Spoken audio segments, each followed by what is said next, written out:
সামাজিক যোগাযোগ মাধ্যম সহ অনলাইনে বিভিন্ন মাধ্যম ব্যবহার করে পুঁজিবাজারে নিয়ন্ত্রণকারী সংস্থা এবং বিভিন্ন শেয়ারের দাম নিয়ে গুজব ছড়ানো চক্রের 3 সদস্যকে গ্রেপ্তার করেছে পুলিশ।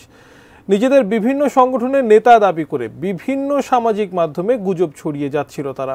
আরো জানাচ্ছেন স্বপন আহমেদ। শেয়ার বাজারে মিথ্যা তথ্য আর গুজব ছড়িয়ে কয়েকটি চক্র হাতিয়ে নিচ্ছে কোটি কোটি টাকা, যাতে ক্ষতিগ্রস্ত হচ্ছে পুঁজিবাজার আর এর প্রভাব পড়ছে সাধারণ বিনিয়োগকারীদের ওপর। সম্প্রতি শেয়ার বাজারের এমন চক্রকে ধরতে রমনা থানায় মামলা করে Bangladesh security and exchange commission.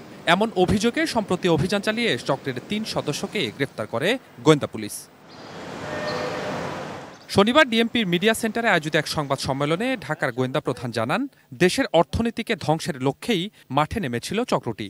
নিজেদের বিভিন্ন সংগঠনের নেতা দাবি করে বিভিন্ন সামাজিক মাধ্যমে গুজব ছড়িয়ে যাচ্ছিল তারা। তাদের একটা গ্রুপ আছে, তারা তাদের যখন বিরুদ্ধে যে কোনো ব্যবস্থা কেউ কথা বলে, তারা সাথে সাথে ওই সকল চক্র সাথে নিয়ে তারা রাস্তায় এসে তারা একটা রাস্তায় নেমে যায়, ব্যানার দিয়ে মানববন্ধন করে। গ্রেপ্তার হওয়া সবাই সরকার বিরোধী নানা কর্মকাণ্ডের সাথেও জড়িত রয়েছে বলে জানান গোয়েন্দা পুলিশ, যাদের বিরুদ্ধে বিভিন্ন থানায় মামলাও রয়েছে। এর পেছনে রাজনৈতিক কোনো উদ্দেশ্য রয়েছে কিনা সেটিও খতিয়ে দেখছে পুলিশ। তারা এই কাজগুলি করে আমাদের দেশের ক্ষতি করছে, সরকারের ক্ষতি করছে, সাধারণ বিনিয়োগকারীকে ক্ষতিগ্রস্ত করছে।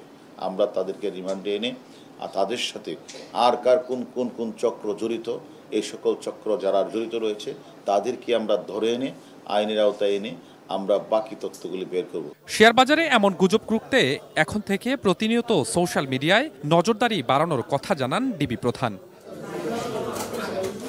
স্বপন আহমেদ, এটি নিউজ, ঢাকা।